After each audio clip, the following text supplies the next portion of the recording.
Water, earth, mono red, balls. These were the 4 elements of Magic the Gathering. I want to watch packs being opened. Fire sound effect. Hey guys, welcome back to another Oinkers Island box opening. You're not going to believe what we're opening. It's the newest Magic set. Woo! Confetti streamers. It is Avatar: The Last Airbender, your Magic the Gathering's... Nice inner carton, bro. Magic the Gathering's newest Universes Beyond set for this year. And probably the last set for this year, unless they do like a secret little Foundations drop. But I doubt it. I know in January we get lore one, but... Let's look at these boxes, by the way. I'm being real fancy with it, but these look nice. And we're having Brandon, who is the world's biggest Avatar set, open up this wonderful little set. He was so excited, and so I decided to give him the torch so he could open it. And look at these bright orange packs. Oh my lord! And he's just so excited. He's just getting right into it. He's getting right into it. There's no stopping him. Holy smokes! Already, you can kind of see a lot of like the rares and stuff like that. We already got one of the Eternal Legends, I believe. It's the bonus sheet for this set, where instead of getting card art, we get screen caps for the show, which was an interesting choice, but you know, it works. Here's like the TCG player front page for all the biggest hits of this set, and I'm kind of shocked that there is so many. Honestly, a lot of cards are worth a lot of money, especially in foil. Some of the foil printings for a lot of these cards like double the price of it, which is nuts to me. But there's a lot of playable cards for I think almost every format under the sun that can run these cards. Happy birthday, my son. All right, and then you can see here, I think it's our first hit of the set. It is the extended full art Wuxi Tong, and then right after it is a foil Badger Mole Cub. I remember not really knowing how much I'd like the actual cards of the set, and then I saw Badger Mole Cub, and I was like, oh, this set's got bangers. Badger Mole Cubs just seem it's a Kinnan that you can run in the 99 is the kind of way I see it. It just doubles your dorks, which is a crazy good slogan, honestly. And then Wuxi Tong, it's not the Librarian, which is the one that I think a lot of people are excited for, which is basically just the what is it? The Ogmahist Archivist or something. It's whenever people tutor, they draw, which is really good on a potential 2-drop that has an X cost. And so I think a lot of people are excited to run that, not only just in the 99 of their commander decks, but also as their commander, not even thinking about standard or anything like that. Like, that card is so crazy flexible. I feel like it's probably arguably the best card from the set that I think a lot of people are going to want to pick up. And so we're on to what? I think pack 3? Art card? Who cares? Oh, wait, no. It's the Cabbage Man! I hate him. As you guys know, Brandon is Avatar's #1. Like it's his favorite show of all time, and his favorite character is the Cabbage guy. So you'll see him kind of have like a little fit whenever he sees him. It's his favorite character. You can't really hear the audio for this, but the entire time he was talking about how much he enjoys the Cabbage Man. I think he said something about taking that signed art card home. You know, it's his favorite thing ever, and frankly, I don't blame him. I don't blame him one bit. But ooh, there's a few cards that have this kind of almost like the Brothers War retro frame, like artifact style art cards, where it's like or more like the Bloomborough Calamity Beasts, or whatever they're called. That kind of like scientific notebook art in the background. I love that kind of art style so much. It is such a good, like, it doesn't even I like it. Because it doesn't even kind of look like Avatar, it looks like it's its own magic thing, and I think that works so well for the set. There's so many cards that have that just look so good, especially in foil. The foils for the set look really solid. I'm a big fan of it. Oh, look at that! Big money on that Kyoshi's Avatar. Kyoshi's Avatar, the Saga. Good gravy. All right, as we get to our next pack, I do believe. Oh no, this is our next box. Look at that. Look at that. He's going back for the Cabbage Man. He's going back for the Cabbage Man. Cabbage Man jump scare. Look at this. Look, like money shot. Anyway, we're going on to the next box. We're going pretty strong. We've got some serious solid hits from the box. So it so far by box 1, we're trucking along. We're trucking good. We're trucking fast. The full art top. I know a few people who want to build that. Earthbending is such a weird mechanic because it seems like something that would fit so perfectly into Zendikar. But it's in the Avatar set. But honestly, I've got no complaints here. Another one of that full art foil special fancy dancy airships that I'm sure is probably really good. But so far, after seeing the cards for this set like in person, it definitely seems a lot better. Like I feel a lot more confident in this set than Spider-Man, both for its longevity and just the aesthetics of it. I think I can appreciate a lot more. All right, next pack. Can't open it. Get yourself some bigger man hands. And who cares about anything else you've ever pulled ever? This is, I think, the most expensive card in the set. It is like a whopping 2,500 market price of last time I've checked. I think the only card that's more expensive is Aang, because it has 1 sold listing. But this is the #1 card on TCG Player for this set. This is the biggest thing we could have pulled. And there it is. Look how excited he is. Ooh, he's got the Avatar jitters.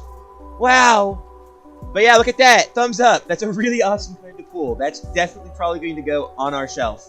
A big, nice, fancy display case. That is probably, I think, the most expensive thing we have ever pulled in any of these pack openings. So I think the second best thing was probably the bombastic Bagman that we pulled in Spider-Man, and then before that, it was the Cloud Full Art Surge Foil. I think so far, every time we're opening up these cases, we're usually pulling, like, the first or second biggest hit. Like, the only reason why... the only card that I think that was higher than the bombastic Bagman for Spider-Man was the... what was it? It was the Thanos Soulstone. And so that's... so far, if we're talking about, like, streaks of how good we've got it, we've got it pretty good. We're eating well on the island, boys! And so what's really interesting is I remember as we were opening these, we were discussing that the set has art cards in it. And we were like, why does... Oh, what am I talking about? Who cares? The Seichu that we just casually glance over. I think... Yeah, no, we went back for it. We went back for seconds. But there's a lot of cards in here that I think we probably missed because they're in that screen cap kind of art. And so we go, oh, that's just a screen cap. Next card. And we probably missed like another Boseiju or like Teferi's Protection. The bonus sheet for the set is loaded, by the way. Like shockingly so. Not even including the Commander bundle like promos you can get, which has like a deflecting SWAT and a Fierce Guardian, which are both like $50 cards. But in this set you get there's Boseiju obviously, which is honestly you can slot that in any deck that has green and it will do numbers. It is like such a fantastical card. And then there's like the Teferi's Protection, and there's a few others that are just good. Like this bonus sheet feels like it's worth like actually like collecting, whether you're a player or not. All right, next card. It's another Wuxi Tong. It's the Jumpstart one again. I don't think we've pulled the Librarian one yet. We've pulled the other one, which I think goes good in Wuxi Tong, but it's not the one that everyone's really like itching their arms for. All right, next box. I think this is our third box, fourth box. No, third box. Third box. Trust. I can definitely count. You can trust me to count. And right off the bat, it is a foil full art Aang. This is, I think, one of the most expensive cards from the set. That's not the neon foil. Why are we not putting that in a sleeve? Let's go back and put that in a sleeve. Yeah. See, that's my little hand. Boom. That is a crazy good pull, especially in foil. I think normal it's like $80-$90. And holy smokes, we are on a roll. Foil full art Badger Maul. Come on, where's my little grubby little hand to go take that and put it in the sleeve? Because that card is expensive. But yeah, no, so far this box has been, not including the top, this has been a solid case. Ooh, look at that. Ooh, Badger Maul jump scare. But this has been a solid box in the case alone. I think that top pays for like the case in of itself. I don't know how much it'll drop and how soon, but it is really good to pull something crazy like that. I wish we would have pulled like the Aang, because the Aang I feel like he's like kind of iconic, but also we got the Green Lady, so I I'm not gonna complain too much. Next pack. Next pack, and come on, open it. There we go. What's inside? Another foil Aang, but it's not one of the ones that we really care about. So far we've pulled so much heat. It's kind of hard to really want to. Well, you always want to pull better stuff, but it's hard to get hype for whatever else we pull. And stop showing off the art cards. It is so jarring to me that you can pull art cards from these packs. If you collect art cards, it's great for you then. But like, 'cause I have a binder of art cards from when Lost Caverns of Ixalan came out. I was collecting those. But I'm just shocked that we just don't get tokens. I wonder how long we've had the art cards in the set for. Alright, next pack.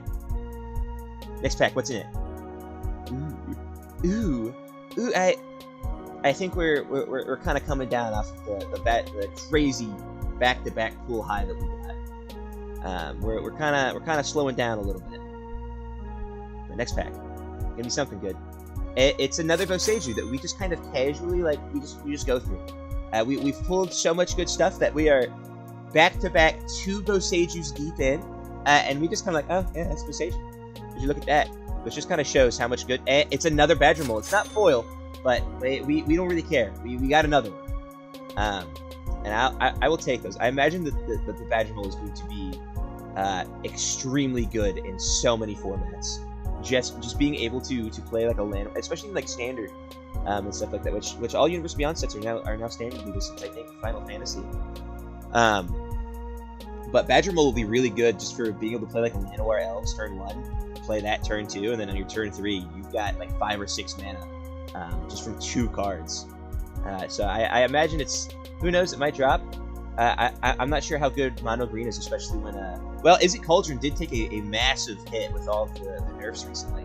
So it's exciting to see how it'll all turn out, you know, and especially I can't imagine. Well, actually, I think a lot of Commander decks are going to run a lot of cards from this set, especially for you nasty little freaks out there who are playing like land creature stuff. All 3 of you, I'm sure you're very excited about Earthbending, which I know some people definitely are.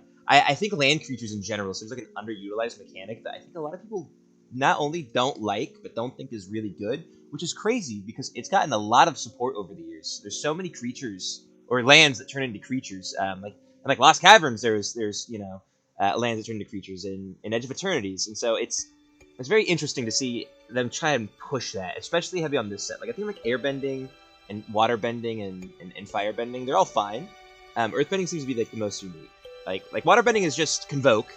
Airbending is just like blinking, and then firebending is, well, firebending I like it. I think it'd be really interesting for spell sleeve decks, but overall I think that most of the mechanics for this set are certainly a hit. They just feel so like good with like magics, like mechanics and stuff. And would you look at that? We've got so many Wuxi Tongs. Oh yeah, that hand motion's awesome. We have so many of that bird. Crazy case for that if you really think about it.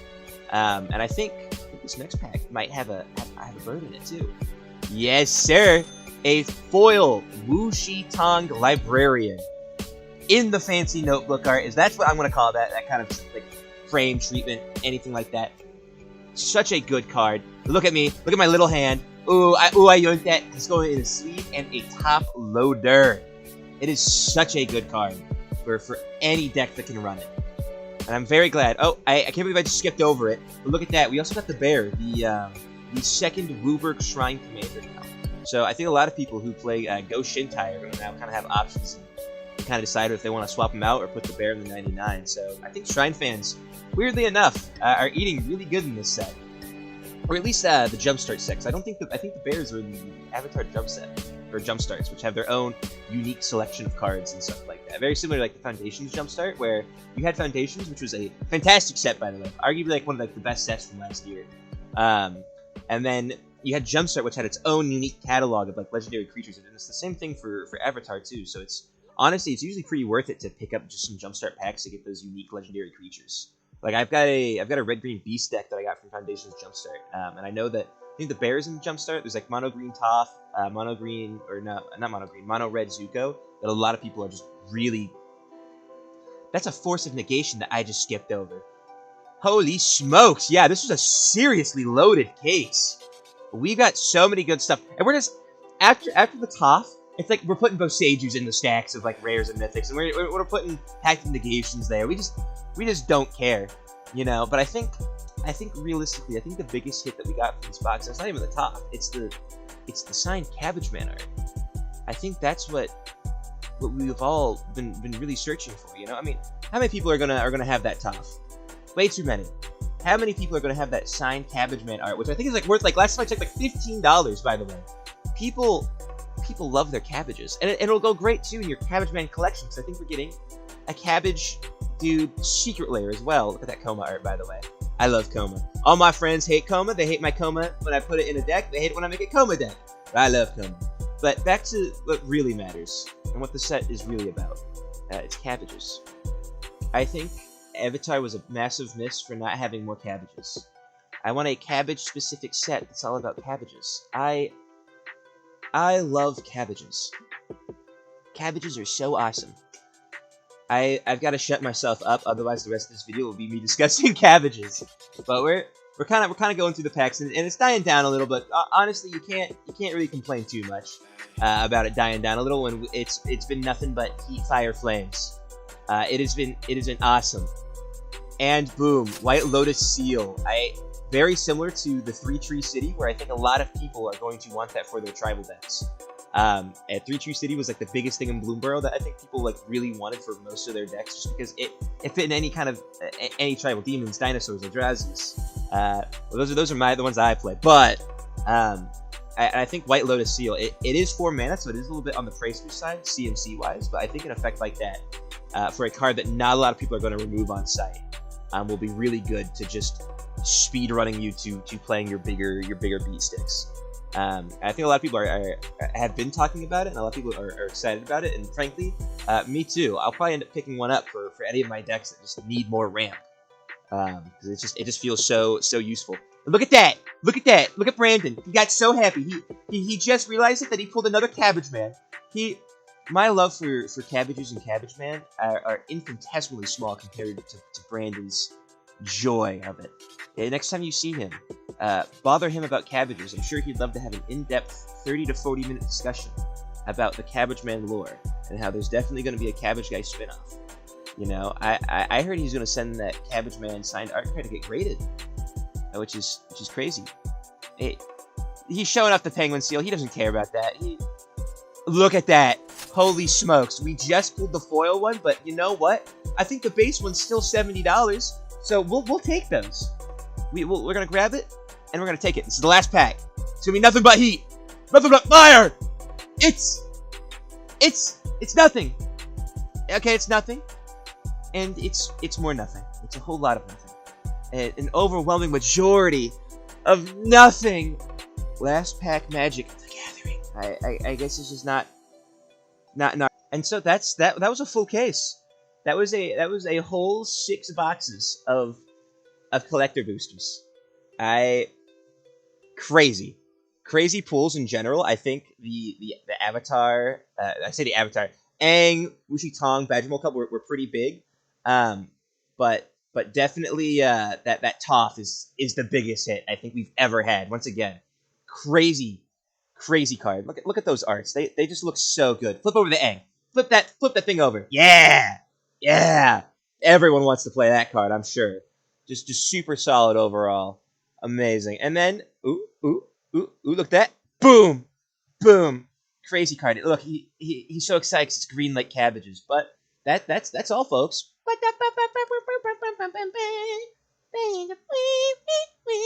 All right. Toodaloo. Bye.